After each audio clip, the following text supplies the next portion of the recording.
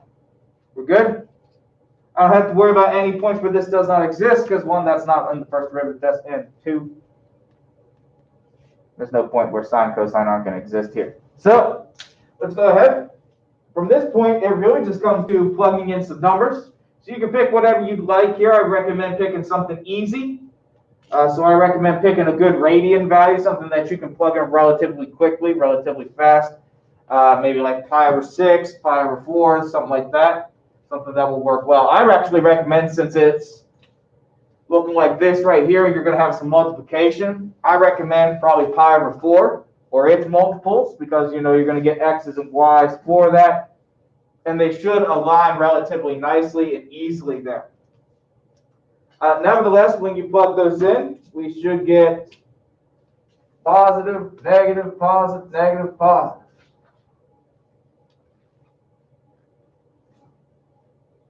Questions here? Concerns here? Okay, so this gives us our increasing and decreasing intervals, which is what we're asked to do. So we're increasing between 0 and 2 pi, 7 pi and 3 pi, and 11 pi and 2 pi. Right? We'll be decreasing between pi over 2, 7 pi over 6, 3 pi over 2, 11 pi over 6.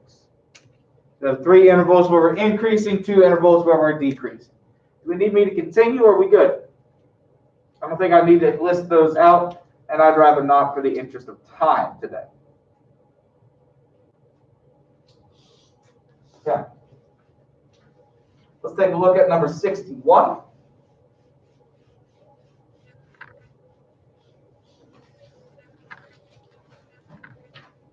Double check the chat, make sure we don't have any questions or issues. Doesn't look like it. Okay. Let's double check here with number 61. Number 61. The graph of x is given, sketch the derivative of this. Okay, so the derivative here for 61. Okay, so what do we have? What graph is 61? It's a parabola. Okay, so what do we know that the graph is going to look like for its derivative? What type of shape is it going to be? Let's start with that. It's going to be linear because we're going to go from x squared to x, yes? Okay. So, what's more so here? How best to explain what we're going to do? It doesn't really give us an interval here. So, best thing that I would do here is looking at number 61. I know that that's my parabola right 2 and down 4. So if you want, you could go f of x equal to x plus 2 minus 4. You could set it up in vertex form to find exactly where your line needs to go for this. But ultimately, this should be a positive slope, right? Should be a positive slope because the graph is concave up, and that's what we're going to talk about today with concavity. But since we know that this is our general function, we know that I can take the derivative of this, and we should get a positive sloped line. So really anything along that is going to look good for me. I'm not going to be hyper particular about it. The only other thing that you might want to know with it is, of course, what the exact points of it are, which is what I have on the actual graph there. I went ahead, did the derivative, got the 0, everything that what I needed to do to get the exact line. Which technically you guys know how to do that at this point in time too. You guys know how to go through and get the exact line should you choose to find it. Questions here? Okay.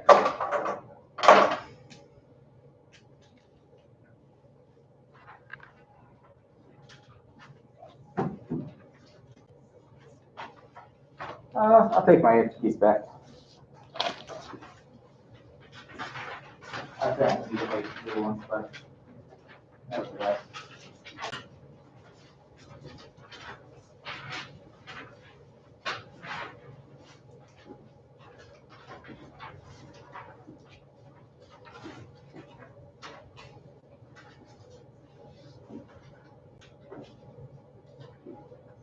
Okay.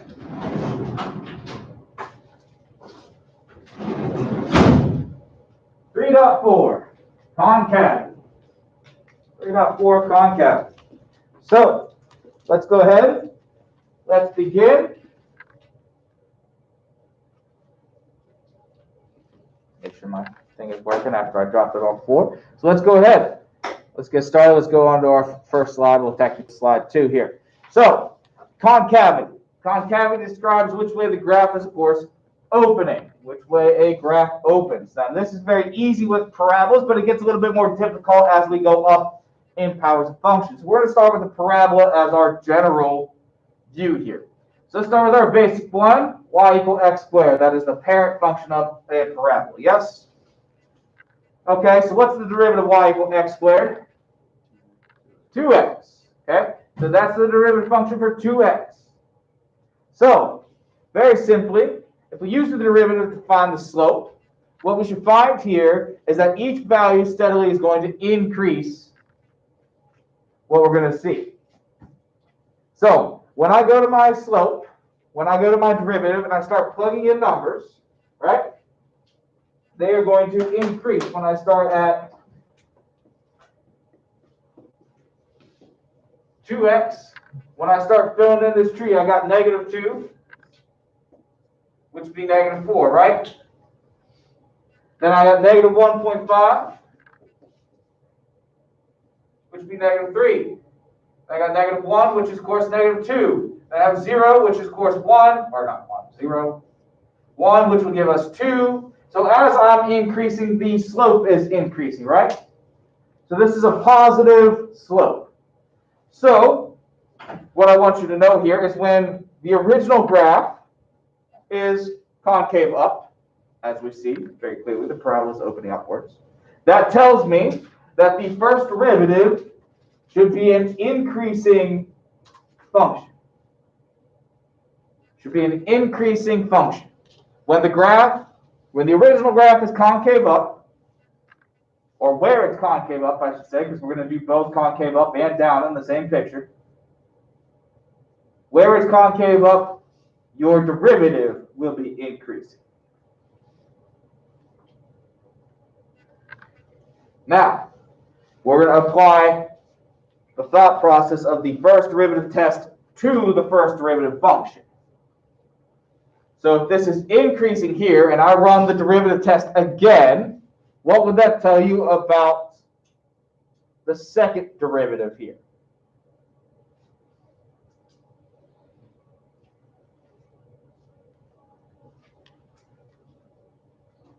What did it tell us yesterday? When we ran the first derivative test, what did we do? We got our derivative, we found our zeros, right?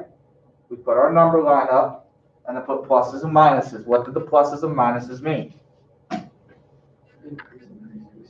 Okay, that's what it meant for the original function. What did it mean for the actual derivative function? That it was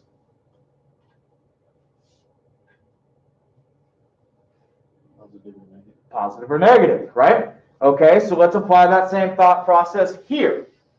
If the derivative is increasing as a function, that means its derivative, the second derivative, should be positive.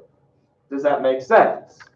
It's taking the first derivative test and basically reapplying it for the second derivative. Just instead of going back to the beginning, it's saying, okay, we're going to take the first derivative, we're going to pretend like this was the original function. And because this was the original function, then we apply the first derivative test there. Does that make sense? It's kind of like taking, instead of using this, it's like saying, oh, well, we're going to pretend that this is g of x instead. And then running the first derivative test on g instead. Questions here? Concerns here? So in essence, this is what the second derivative test is going to tell us. It's going to tell us whether we are concave up or down, which is going to tell me whether we are going to be increasing or decreasing with the slope, which will also tell us whether we have a maximum or a minimum, but we'll get there in time.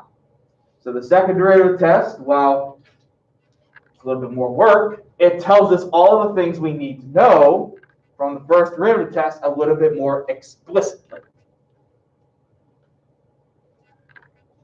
Okay, let's do the same thing, but of course with this slightly different function. Let's go to y equal to negative x squared, something that's very clearly concave down.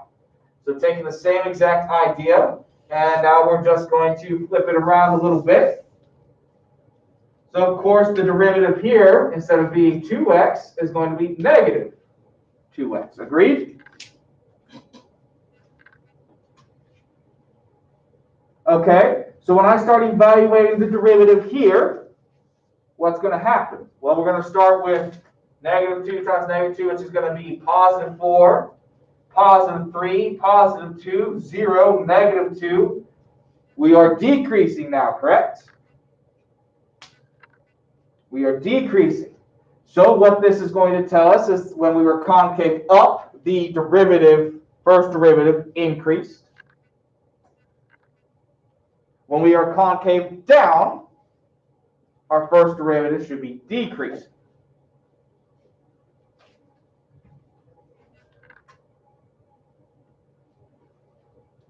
Does that make sense? So concave up from the original means that the derivative function overall should be increasing.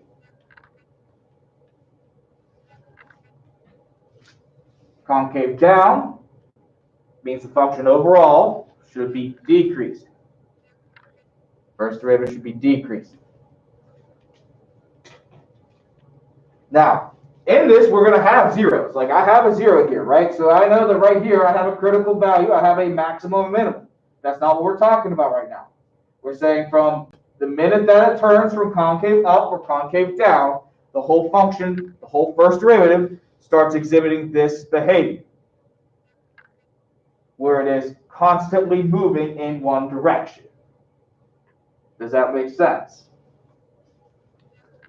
Okay, so if the first derivative is decreasing, we would expect the second derivative to be what? Concave down. No, we expect it to be negative.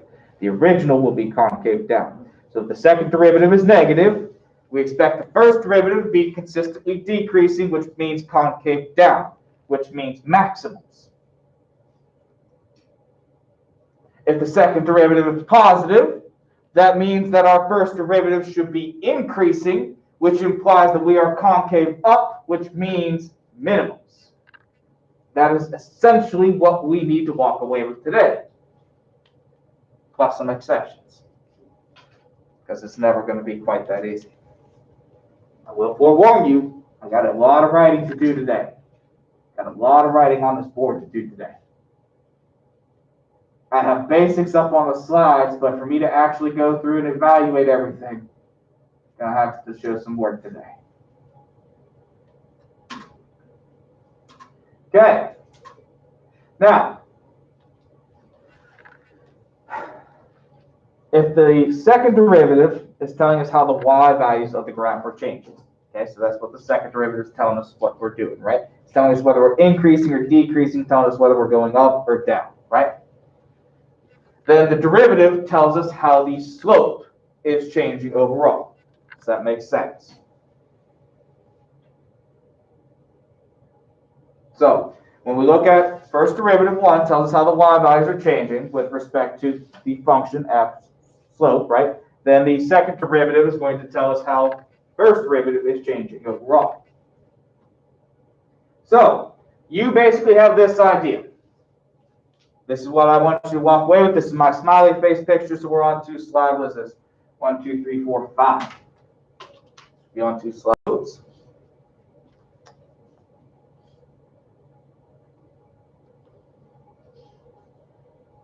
Yes, slide 5. So on slide 5 with our smiley faces. What I want you to gather from this, what I want you to pull this all together, as I just said. If the second derivative is positive, then we are concave up. The slopes are increasing. We're going to be looking at minimums. The thing that gets people there is concave up, positive, min. For some reason, everybody wants to associate that with max. Then, of course, if it's concave down, if the second derivative is negative, that means the slope is decreasing overall. We got a frowny face. We're looking at maxes there. There is, of course, the last option, of course, where if it's not positive or negative, then it must be a 0, in which case there's no curvature to the graph at all at that specific point, meaning that the slopes would be a flat line, meaning that the slope itself is not changing.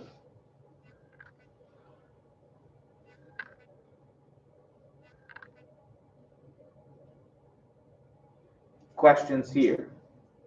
Questions here about slide 5?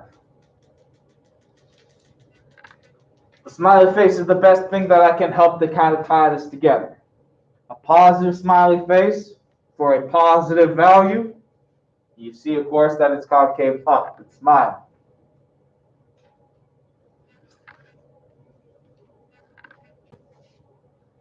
Are we all set to move along? Okay. So we should talk about where this is going to happen. Where does it change from being concave up to concave down? We call this the points of inflection because we're not always going to work with parabolas and it's not always going to be one clean shot. And this happens with a cubic function and will happen with every function higher than that, where we have a switch between concave up and concave down. So we call these points our points of inflection. This should be where our first derivative is going to equal what? What do you think our first derivative is going to equal at that change point?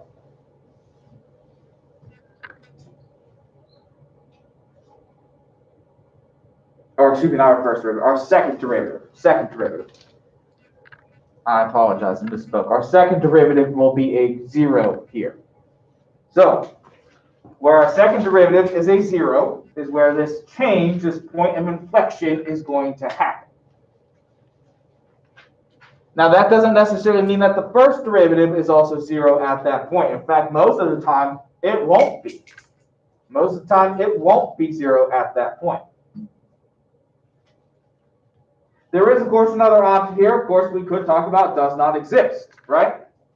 We talked about that yesterday, where critical values for the first derivative test were at 0 and does not exist. So basically, we're going to be looking at the critical values of the second derivative, where it is the second derivative equals 0 or does not exist. This helps us determine concave up, concave down, whereas on the first derivative, it helps us determine whether we're having a minimum or a maximum at that point. It's basically the same test, but done at a different point in time. And doing it at a different point in time changes the information it's telling us. Because the first derivative tells us this, and the second derivative tells us this. It's confusing, isn't it? Just a little bit. So, if the second derivative is changing from positive to negative, or negative to positive, this would be a point of inflection. So when you reach this 0, if we go from positive through 0 to the negative, well then of course we've changed. We've flipped whether we're concave up or concave down. Likewise, if we go from negative to 0 to positive, then I've flipped and I've gone concave up. Does that make sense? It is possible to go down to 0, hit, and come back up. Or come up to 0, hit, and go back down, and not actually change at 0. It is absolutely possible to do that. It was possible with the first derivative test. It's possible here. I know we didn't look at any of those yesterday that did that, but we kind of ran out of time yesterday. I'm worried we're going to run out of time again today. That's why I do like doing the live stream, because if we do run out of time today, then we're just going to push everything back a little bit, because I don't want to move on from these two tests until we know how to do them. I made that mistake last year, and I absolutely annihilated everybody on their Unit 3 test. And I kind of felt bad about it. And seeing as I am taking you guys to task with Unit 2, which is a pretty straightforward test and less complicated concept, I don't want to do too much to you guys. So if we need to, we might push this and might have to do a day 2 of this, okay? All right. Mr. Kaufman's almost done talking. It's almost time for math. What's wrong, Luke? You're not feeling up to it today? Getting intimidated? No, don't worry, man. You're going to do just fine. We're going to do great. Maybe. So, what we're going to do, the best way that I can explain to do is to start at the very beginning function. Start at the parent function that I've given you. And of course, we are going to do the first thing we always do, identify any places of discontinuity. Because that's going to be a point where the first derivative fails to exist, and the first derivative fails to exist, the second derivative will also fail to exist at that point. Okay? So, once we do that for the first derivative, or excuse me, for the parent function, we're going to find any points of inflection. We're going to go straight to the second derivative. We're not going to screw around first derivative really today, unless we absolutely have to backtrack to what we did yesterday. So we'll get the first derivative, then we'll derive the second derivative. Then we're going to do our critical values for second derivative, our points of inflection. Zeros does not exist for second derivative function. This will help us create the same number line I used yesterday, but this time for the second derivative. That's what we're going to do. Similar procedure, because this is a similar step. It's basically the same steps, just done at a different point in time.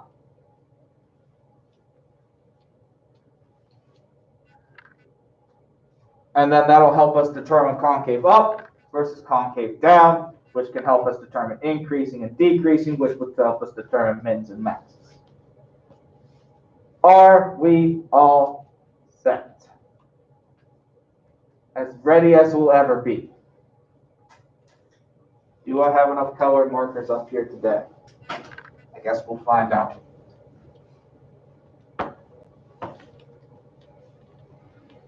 Got to stretch a little bit for this.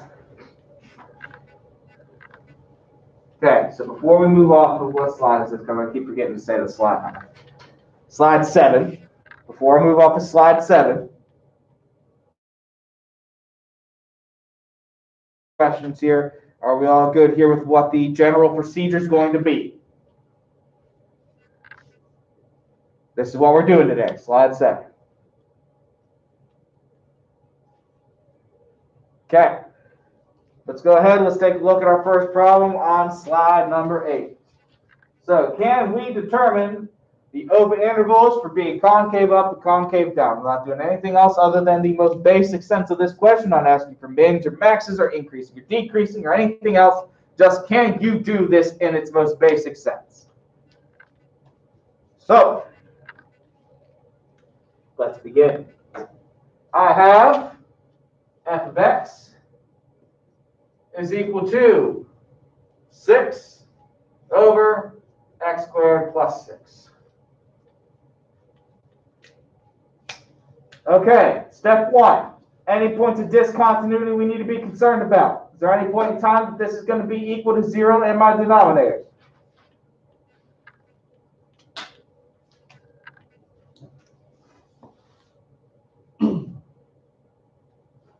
That's not a hard question, gang. No. There's no point in time where this is going to be equal to 0 in my denominator, not without using imaginary complex numbers. And trust me, you don't want to do calculus with those. It ain't fun. So, there's no points of discontinuity. Let's move on then. Let's talk, of course, about the first derivative. So, if I want to take the first derivative, first I'm going to take this 6 away, just like a standard multiplier, and then -1. I've got a chain rule here. And -1 is going to come down, multiplied with 6.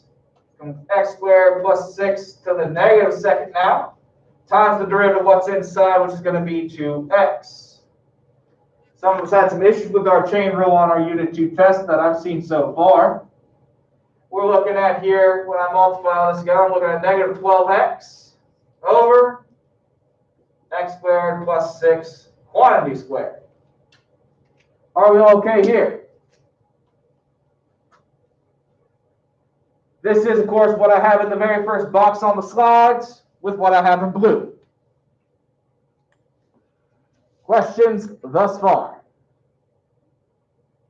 What's the next step? What's that, Tom? Find the second derivative, okay? Let's pick this up. When I want to do a derivative of this, how am I going to do it? Quotient rule, okay? F and G.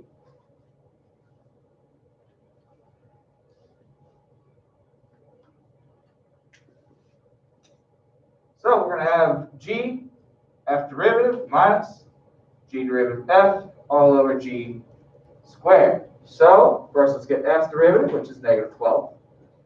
G's derivative, which of course is going to be, that's another chain rule.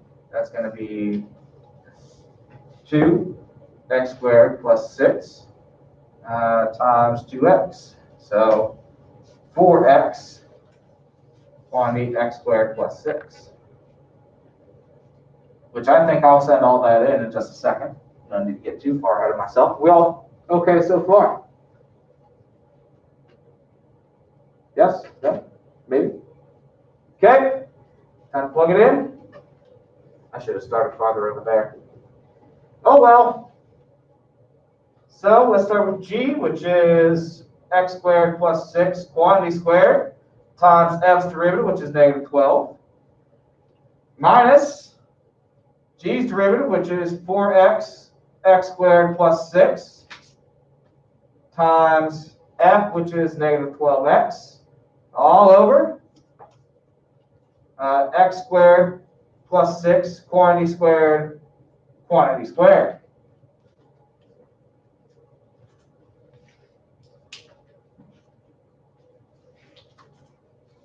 So let's keep going. We need to put some stuff together here. Now, one thing I do see is I see x squared plus 6 in every set here. So before I get too far ahead of myself, I'm going to knock one of those groups out. You see it, of course, right here. I have it squared. I have it right here as a singlet. And I have, of course, 4 of them down here.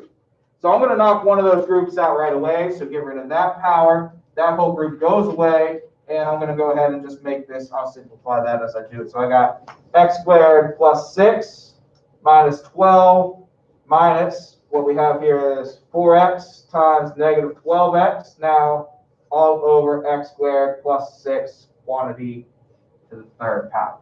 Are we all okay with that very first step, just to help us simplify everything down? Little quick trick there, help you pick it up. Okay, from here, we're just going to go ahead and multiply and reduce. So, negative 12 goes in. These two multiply. We're going to get negative 12x squared minus 72. And back here we got negative 4x times negative 12x, which is going to be plus 48x squared, all over x squared plus 6 cubed. And then we can put our x squared together, and this is going to give us negative 36, nope, not negative, positive 36x squared minus 72 all over x squared plus 6 cubed. Are we having fun yet today? Okay. So I'm just gonna go ahead. The second derivative of f is 36x squared minus 72 all over x squared plus 6 to the 3rd power. Are we all okay? How's our people in chat doing?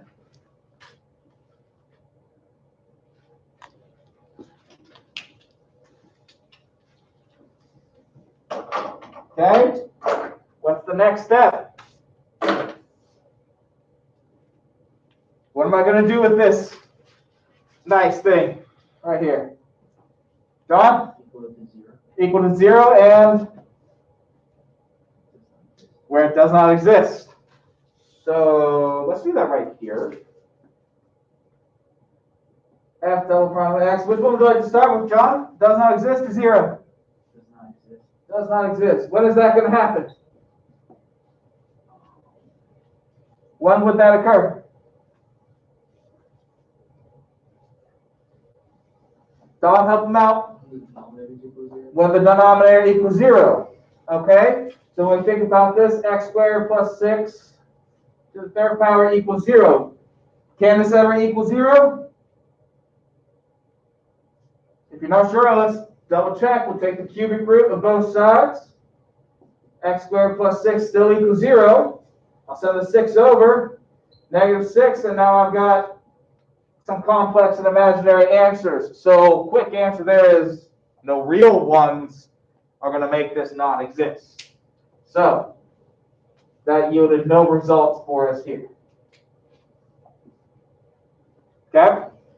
Let's try when it's equal to 0. When is that going to happen?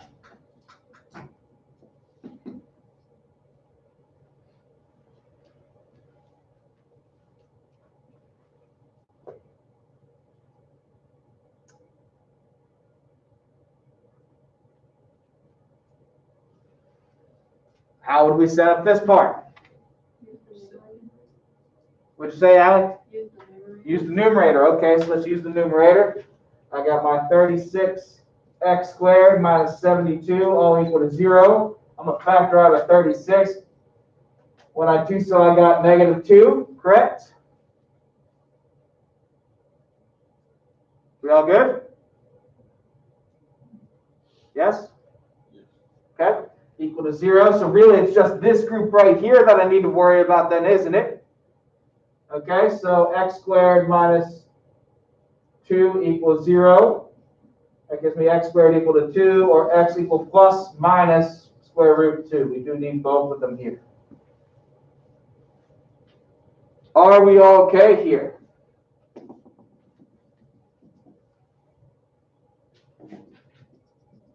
Try to segment my work a little bit. Whew. That's what I have in the next box on the slides. You can see why I didn't put everything up there. Okay, now what? Now that I got some numbers, what do I need to do with them? Whether they're increasing or decreasing. Not increasing or decreasing. How about a number line? And this is purple, so it's second derivative here. Okay, what I want to go with. We got negative root 2. We've got positive root 2. Now, what do you guys want to pick? Put in.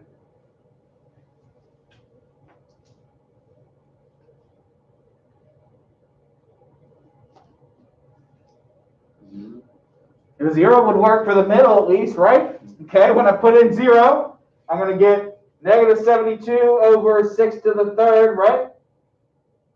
Okay, so that's going to be negative 72 over 6 to the third. That's going to be a negative there, right? 6 to the third is 216. So negative 72 over 216, while that reduces, it's still going to be negative, right? Okay, so that's good. What else can we plug in? Negative 2 would work. Yeah, let's put in negative 2. So this one might require a little bit of work here. So 36 times negative 2 squared minus 72 all over. Negative 2 quantity squared plus 6 to the third power.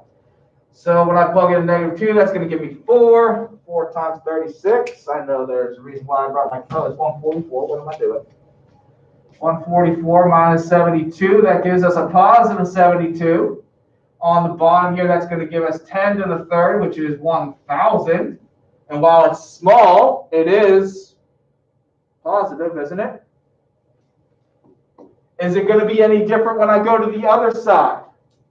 So if I plug in positive 2, all of the work is going to be the same, actually, except for, a little bit of difference here and there. But because we have some squares in here, we're going to end up with the same answer, 72 over 1,000. So we got plus there. Whew. All right. So that fills in my number line, which is the next thing on the slides. Okay. Time for the answer. What does this mean? Back to the question. What's the question asking for?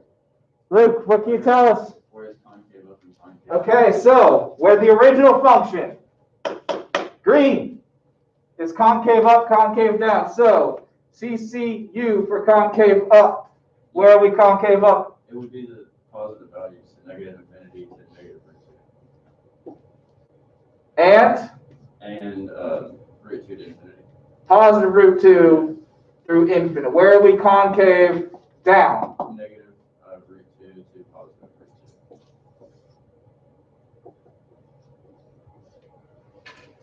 2. There is our answer. There's our answer.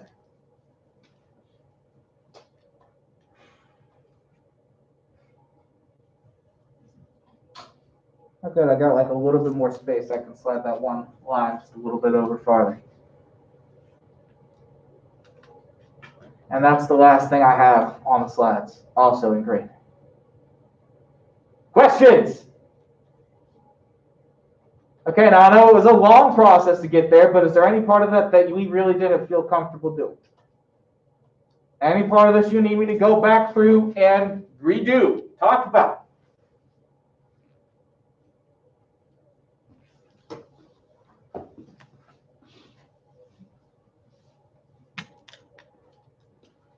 Just to reiterate, we start with the original function. We got the first derivative, then got the second derivative, which is most of my work there.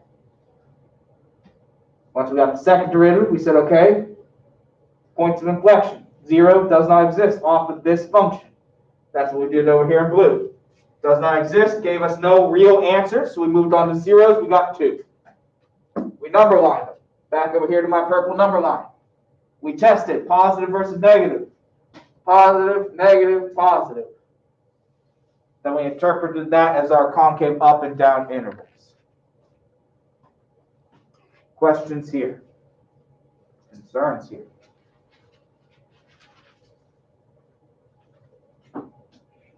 If we stack the first derivative number line right underneath this, if I do this one here in brown underneath this, what you should find is critical values that will match with this being concave up, concave down, and concave up again. Some level of maximums and minimums in there. Of course, these ones, because this is concave up, these will be mins. This one will be a max, which inevitably I would like us to try to be able to do. Questions? Okay, onward to the next slide, to example 2, to slide number 9. Do you all want me to work this problem too, or do you want to try it on your own? That's not a blank stare type of question. It is a yes or a no class vote question. John says to try it on his own. Who else feels the same way as John? Show of hands. 1, 2, 3, 4, 5, 6, 7, 8. Okay, well that's majority of the class, I assume. Go ahead. Give this slide, example 2, some work on your own. This is slide number 9. Just as I had previously, the kind of the key answer points are going to be built into the slide. Not all my work, because I'm not programming all that in.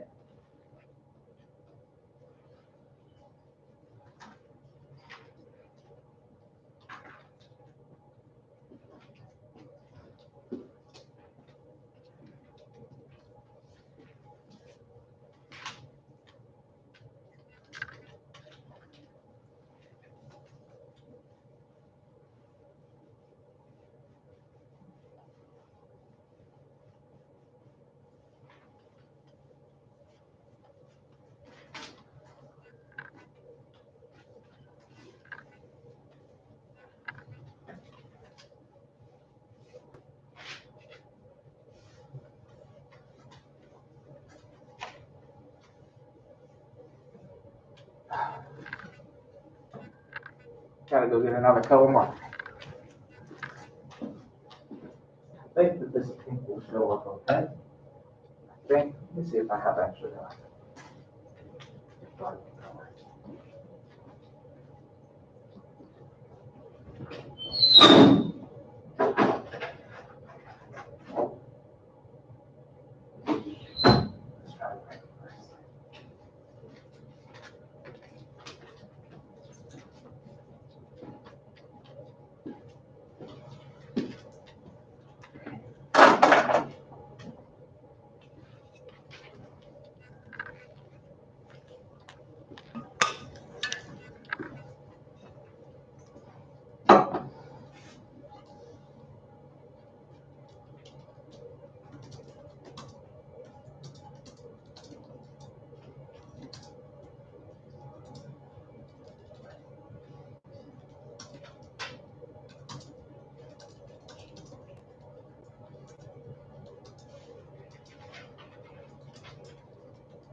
go under your modules and open the new tab.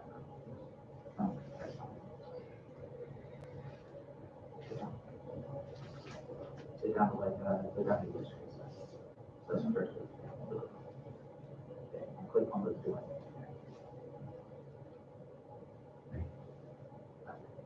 You want this to be your personal email? No, it's my school. This is my personal. All right, I gotta change that because I want you guys to be able to have access to it continually. I thought I could. It should work, and I don't know why it won't. Because it's private, but it's private to only people with the Gaston K-12.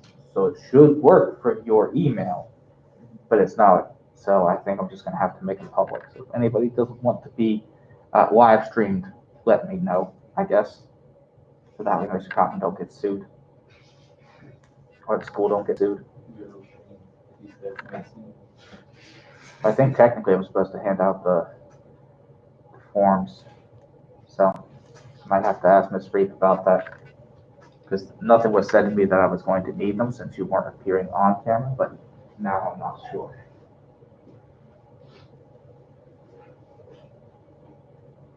At least now there's a video recording of these things. I'm not sure if that's the rule.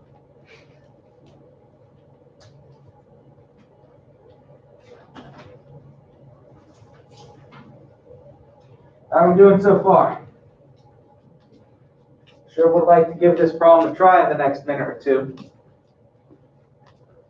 Sure would like to give this problem a try in the next minute or two.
Okay. Let's go ahead. Let's get started. Anybody want to help kick us off? I didn't think so. Okay. Time for reading voluntold then.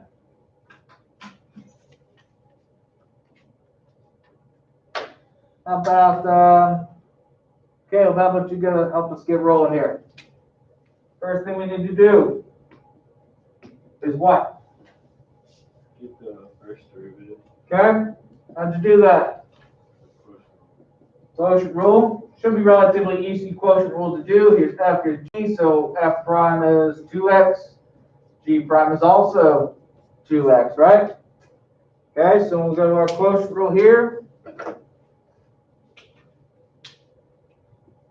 First derivative of x, g f derivative minus f g derivative all over g squared. So Caleb, I'm thinking that this looks like x squared minus 4 times 2x.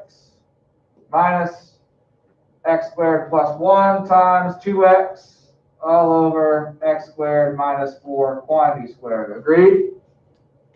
Okay. We reduce here 2x squared going in. So that's going to give us 2x cubed minus 8x minus 2x cubed minus 2x. Because we're going to factor that in like a negative 2, correct? Okay.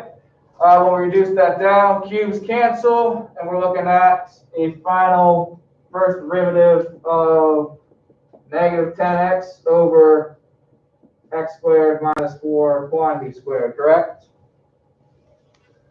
Is everybody good here? Of course, that is my first box in blue. Mr. Burr, why don't you go ahead and give us something for the next step?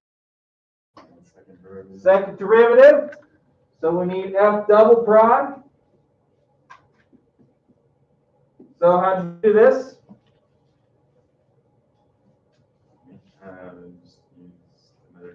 Another quotient rule, fg. F derivative is going to be negative 10. G derivative requires a chain rule here, actually. It's going to be 2 x squared minus 4 times the derivative of what's inside, which is 2x. So we're looking at 4x x squared minus 4. Are we all okay with this? Yes, no, maybe? Okay. So let's set it up. G derivative f, nope. Gf derivative minus f. G derivative all over g squared. So we got x squared minus 4 quantity squared again, right?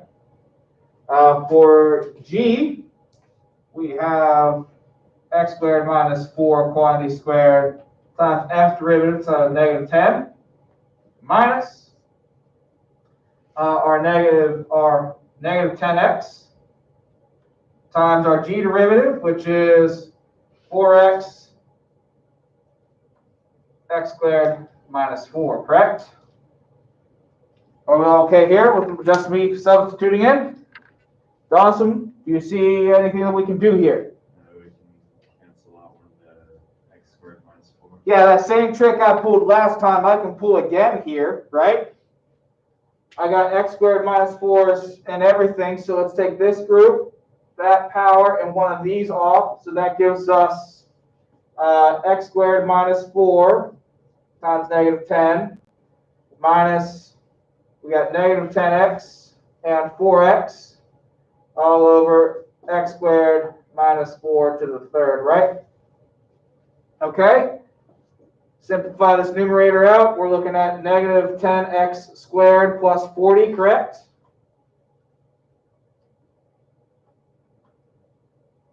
Send the negative 10 through.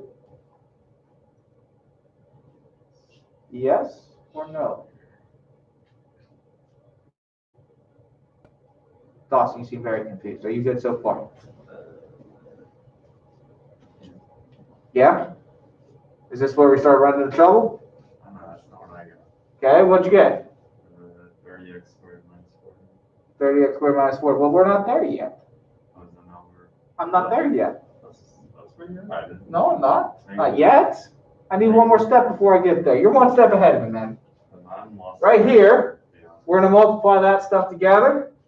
That's going to give us a positive 40x squared, which is where I'm getting my there. I thought you were like completely simplifying this. No, I'm going to do it in steps because I think there's enough here already that I don't need to start skipping steps. Put my two here together. So yes, I do get 30x squared plus 40 all over x squared minus 4 cubed. Are we all okay with our second derivative? What I have on the board, I'm going to carry it down like I did last time. 30x squared plus 40 all over x squared minus 4 quantity cubed. Woo! Okay. Next step. Dawson, who's doing it? Don? Mr. Guida, what are we going to do next? We gotta check when it doesn't exist and when it's equal to 0. Okay, which one you want to do first? When it doesn't exist. Okay, so f double prime does not exist. Where would that be? Whenever the denominator is equal to 0. So x squared minus 4 quantity cubed to the third quantity cubed equal to 0, right? Yes. Okay, so what is this going to reduce down to be?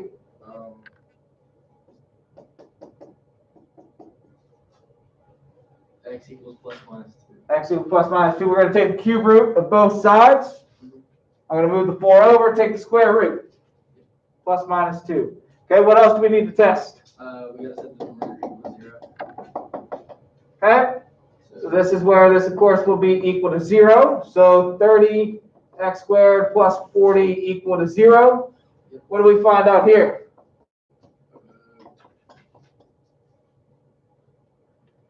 You get to this, right? Subtract 40 divided by 30. We're going to get x squared equal to negative 4/3, which is not going to work for us because that's going to spit out some imaginary complex numbers, right?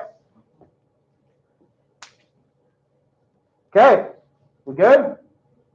All right, number line.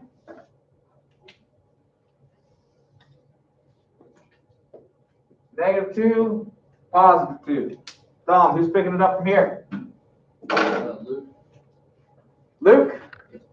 Luke, what do we need to do? What are we plugging in? We can plug in the values below -2, plug in like a -3. Okay, let's do so. I'm going to plug in -3. I'm going to try to do them where they're at here. -3 quantity squared plus 40 all over -3 quantity squared minus 4 cubed. So on the top here, Yes. yeah, on the top here, what do we get?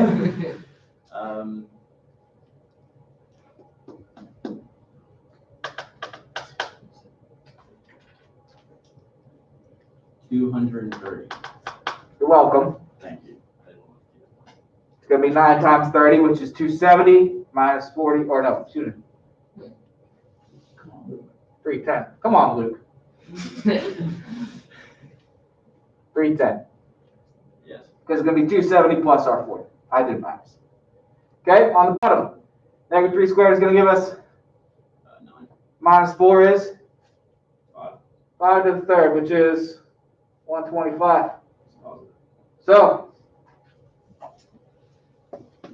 positive. Yes. Okay, what are we going to plug in here? That's 0. Okay, that should be easy.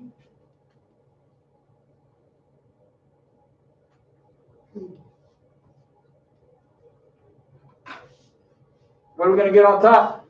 40. 40. On the bottom, we're going to get?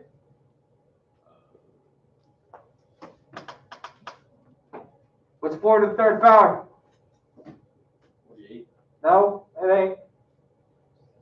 64. Yep, only except it's -4, so it's a -64. Yes. So, negative. Is it going to change when I plug in +3? No. Still going to be positive, still going to be positive, so everything else is going to kick out the same way, so plus. Are we all set? Yes. Okay, last step. Busting out the different color here, so everybody on the live stream is going to have time that they can see it. Let's do our concave up and down. Concave up is going to be from negative infinity to -2, and from positive 2 to infinity. And concave down is going to be from -2 to +2.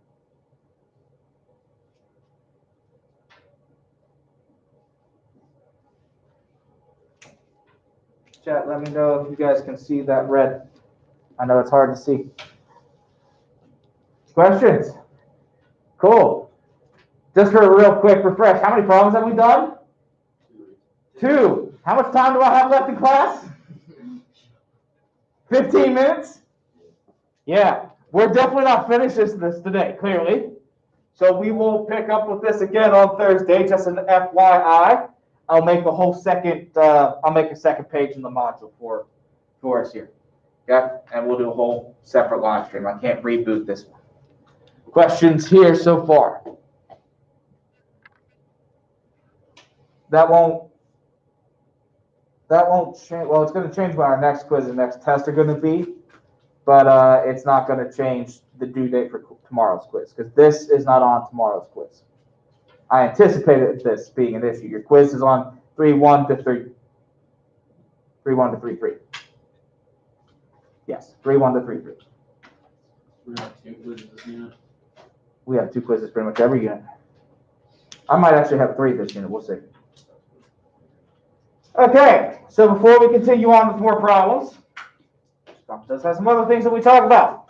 So a graph can change its concavity, whether it's concave up or concave down, at a point that is discontinuous.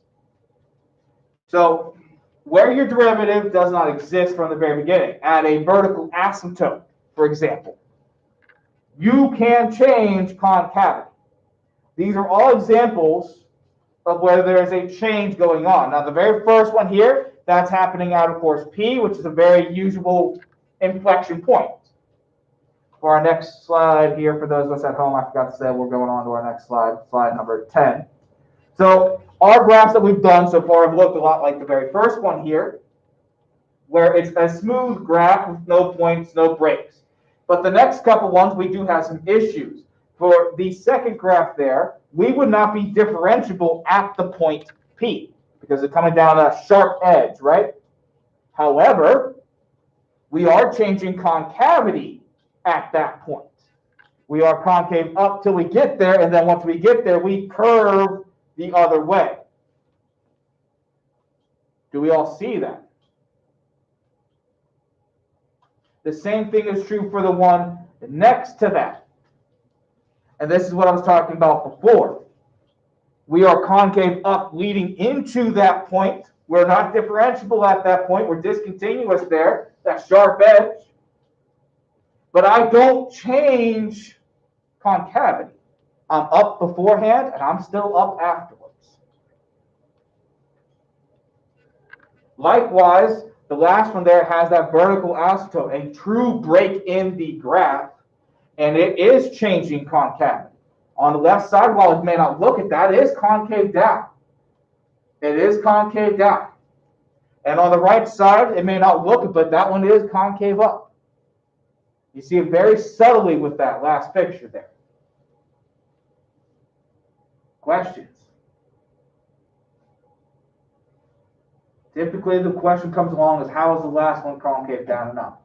One on the left side, while not inherently, it's not perfectly level, is it? The one on the left side is tilted down just a little bit. The one on the right side is tilted up a little bit. Questions here. Slide number 10. Okay, slide number 11. More problems. Let's see if we can get this done before class runs out, huh? Let's see if we can do this one before class runs out. It should be a little bit easier than the previous two, as there's no quotient rule involved here. This one should go a little bit faster. Give it a shot, see if you can knock it out. And this is probably where we're going to have to end class, so we will probably pick up, I don't know, let's see. How many more problems do I have to do? Ooh, like 4 of them? Yeah, we're gonna need the whole second day here. We're gonna need a whole second day here. It's not gonna hurt us to do this again on Thursday, I think. And I'd rather err on the side of caution with everything else that's going on. So go ahead, determine the point of inflection and tell me concavity. So when I say I want the point of inflection, I do want an X value and a Y value. I want both.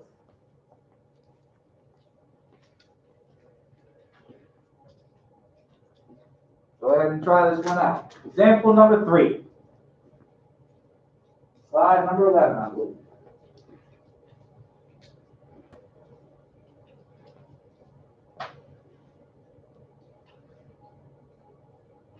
And I already know some people that are going to help me out with this one, people I haven't heard from today. I'm going to go with Todd. I'm going to go with Anne Marie. I'm going to go with Kayla, who I haven't heard from in a minute. With Ryan, I know you were involved earlier. I'm going to have you help us out here again. Okay? I'm looking for you guys to help us here. I've heard enough from the rest.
I'm also going to throw this out there for you all.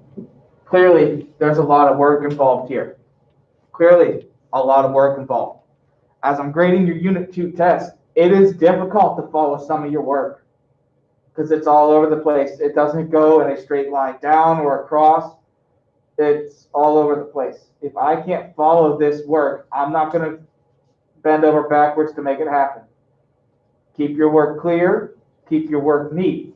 If I were you all, what I would actually do is I would label this. Like right up here, I would say, right here in purple, I would put a big title over the top and I would say, finding,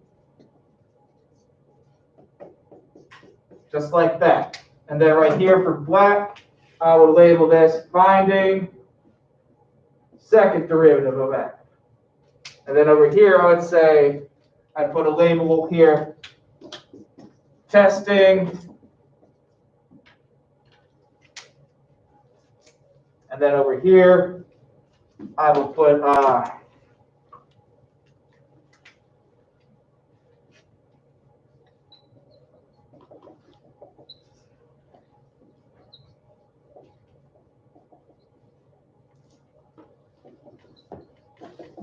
I will call this positive negative testing because that's exactly what we did for that.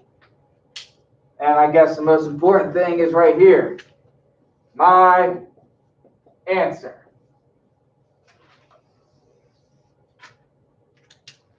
But I think that that would be something that a number of you could find very beneficial, is if you actually title what you're doing in your work.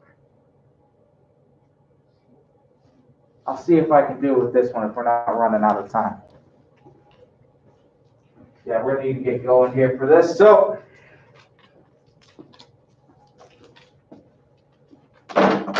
nobody in chat ever responded whether or not they could see the red or not, so I assume that they can see it.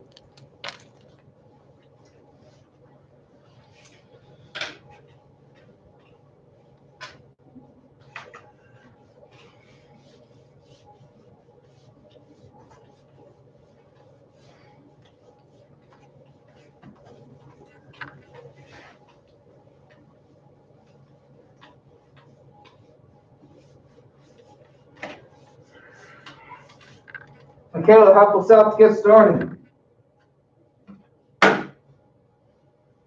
Original function we have here is x to the fourth, right? And we got minus 4x cubed, right? Okay, what are we going to do first? Find the first derivative. I can't remember what color I did that. I think it was in purple. So, find first derivative of x. Okay, so what is it? 4x cubed minus 12x. Awesome. Quick and easy, okay? Next step. Find the second derivative.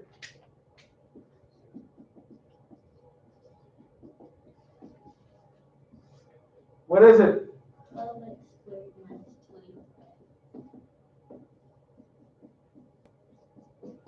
Are we okay with this so far? Okay. Anne-Marie, help us fix up. What are we going to do with this? Okay, so testing f double prime, right? So let's do D and E first. Is there any point where this does not exist? No, so that yields nothing. What about when it's 0? It's x equals 0 and x equals 2. We got 12x squared minus 24x, right? Yeah, and then you take the 12x out. And that leaves us x minus 2, correct? And then equals 12x to 0 and x minus 2 is 0, and you get x equals 0 and x. Are we okay so far? Todd, let's finish it out, bud. Let's get a number line. 0, 2.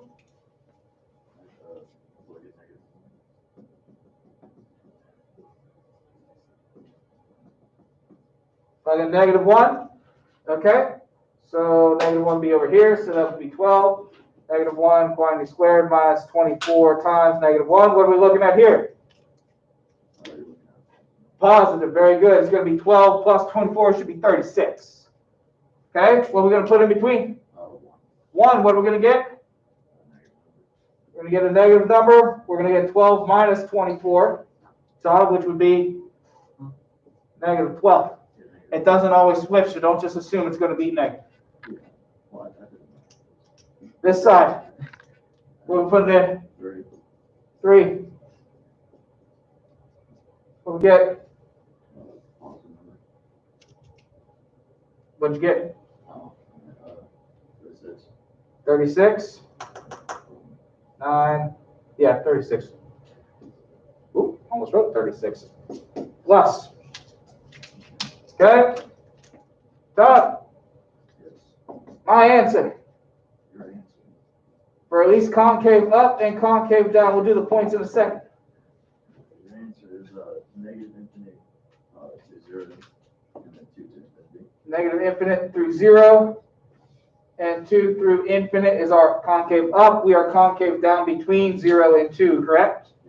Okay, now this isn't my entire answer because I do want the points of inflection. So, Brian, back to you, sir. I got x values. Where am I going to get y values from? You plug them into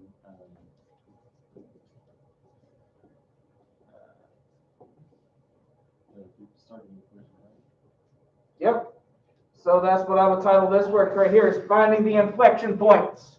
So, f of 0 is going to give us 0. So we have inflection points 0, 0, and we need to do 2, correct? And that's going to be 2 to the 4th minus 4 times 2 cubed. What's that going to give us? That'll give you 6.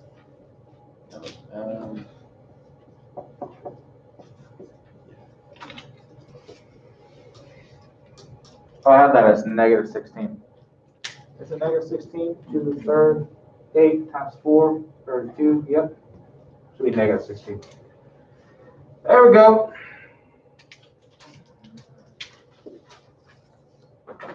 Circle it, and we're done.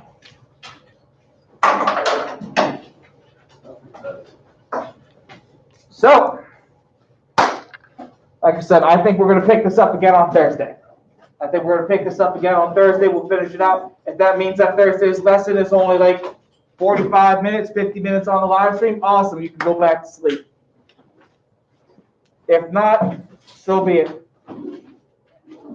That also means that everybody on live stream, that your homework won't be due on Thursday, because I don't anticipate you to do homework on things you don't fully understand. So I'm not looking to collect it on Thursday. You don't have to have it done. We'll get it done Thursday night into Friday. Live stream, I'll see you all later, unless you have questions. And Miss Leatherwood's here, probably to berate you guys about why you haven't signed up for the college test yet. AP testing yet, which we just talked about, didn't we? My college board account hates me. Every time I've had to reset. Yeah, Mr. Cleveland was going to come and talk to you. Come see me. Our college board, we can get that settled. And then there's some of you that have signed up for a couple of other Go classes. Dawson, I need you. I have all your other plans. We'll grab a paper towel. Please let me use some inflation.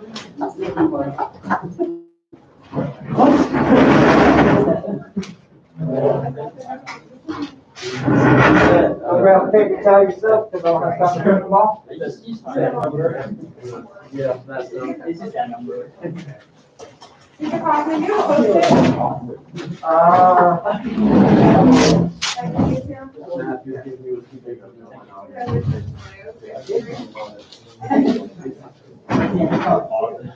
How about I slip a dump it?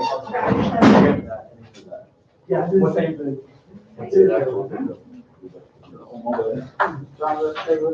Yeah.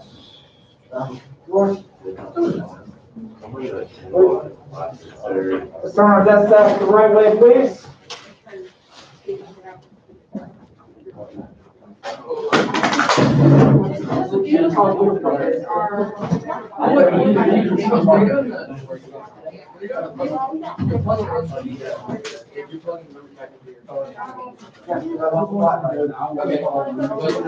this is a weird case where if you plug it into the first. You would think the more people the worse. That's just because it happens for zeros and twos. Okay. If I had threes and fours, then it wouldn't be the same situation. All you had to do was bring the power down and just subtract what he's telling.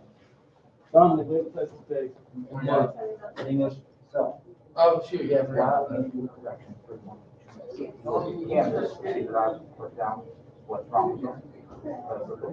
Okay? You do corrections for those on the back out. Which, well, Logan Allen, Abigail Brooks, Riley Beveridge, and Madeline Carter report to sign out, please. Except for sheet of paper, so that way I have something to show for, okay? Okay. So did you get logged in? I have, but do I need that code and the code that Yes, this as well. I have this right now.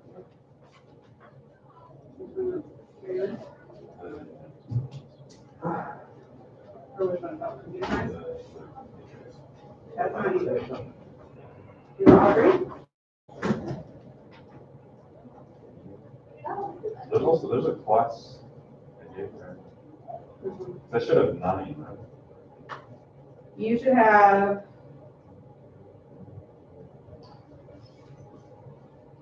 Must be this. Yeah, because I'm not in my class. So just, yes. he hasn't given me the class. No, I don't think that they've gotten much there yet. Okay, did you get in? I did. Thanks, Caleb. I should have asked Parker. Carter's not here today. I'll be with it. Yeah. I went to him in Delay's class. I just told her, I was like, I went to track you down Delay's class, and everybody's got early right now. So I just waited for him to get done. I told Parker yesterday about getting himself signed up. I also told Parker too. So, yeah. Eventually he will back in. And Mitch too. I don't think there's anything. Even though it's free. It doesn't matter. We have to sign him up. Yeah. I'll tell him. Mom likes me. Let's tell you how that conversation with his mom went. What? When the parent teacher conference. Mhm. Like, because that was when he decided he didn't want to go to college anymore. She wanted to look at recordings. So, you just tell me because I don't want to hear you cuss. I don't want to record you cussing out my own son. Yeah. She's quite a character. She was awesome. I really enjoyed her. I was kind of sad that I couldn't get Mitch's grade up. I waited too long to start trying and. I was bummed because I have not met her in person yet. And she was going to help for EOC because she teaches English 10. So I was bummed that she couldn't come in, for, just. Yeah. reasons. So I was bummed that I couldn't meet her in person. She seems fun. Jacob Mullen, he's a beacon. Yep. The rest of them are. Yeah, and Claire. And Claire and Callie. The girls are always, they had like that last semester too. Well, Signing up all late. Callie's working pretty good jobs right now. Callie is? Yeah. Oh, she's got early release too. So. She's got really out.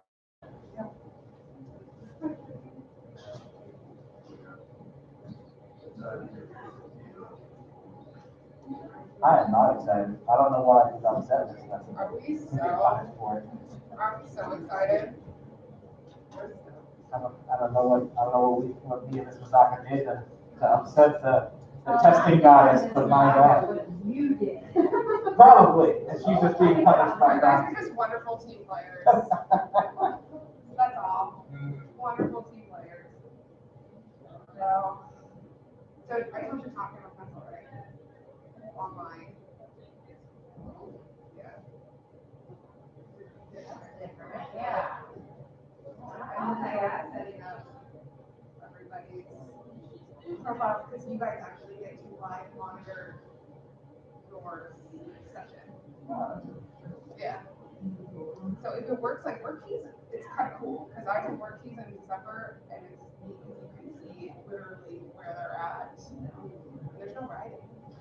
That's something, right? So, like, we'll take a look at it. But, I was talking to Nathan, just cover. I'm working on it. I told her I gave it to her, but I want to see if I can fix it now, but like,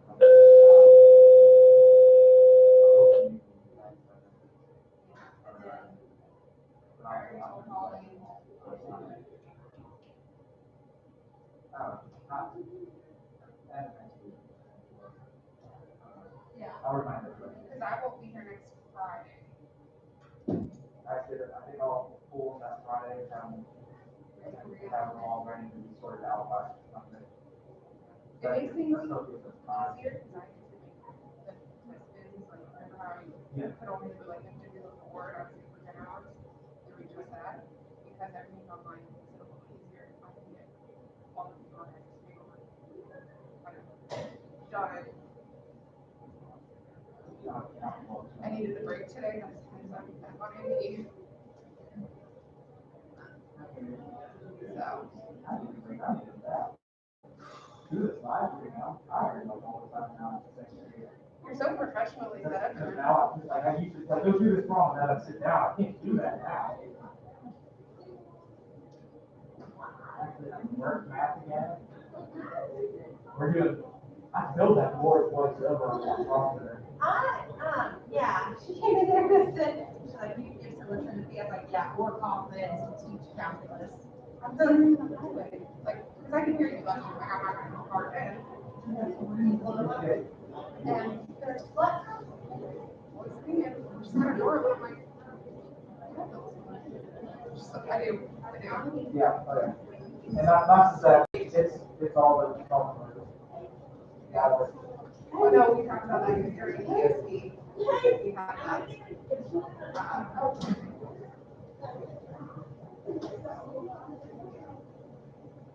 Never a dolphin.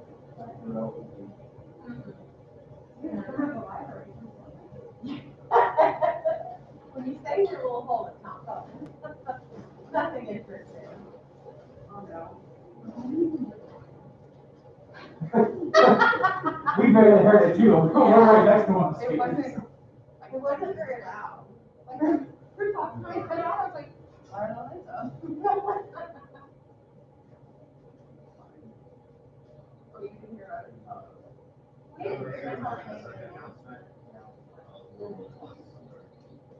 Like, oh, we're done. Yeah. Renee was the only one who saw it. I heard it, but only when you stopped. Oh. And I didn't even have kids in my classroom, like, I was like, what is that? I didn't even want the kids. Like, Miss Whitlow had told me, right? And then I'm like, oh, no, no, no, no, and I like went back to doing what I was doing. And then like I walked down, I don't know why they're so quiet. Yeah, great, fast, man, fast. Solid. If you're gone, you see, you're out of time.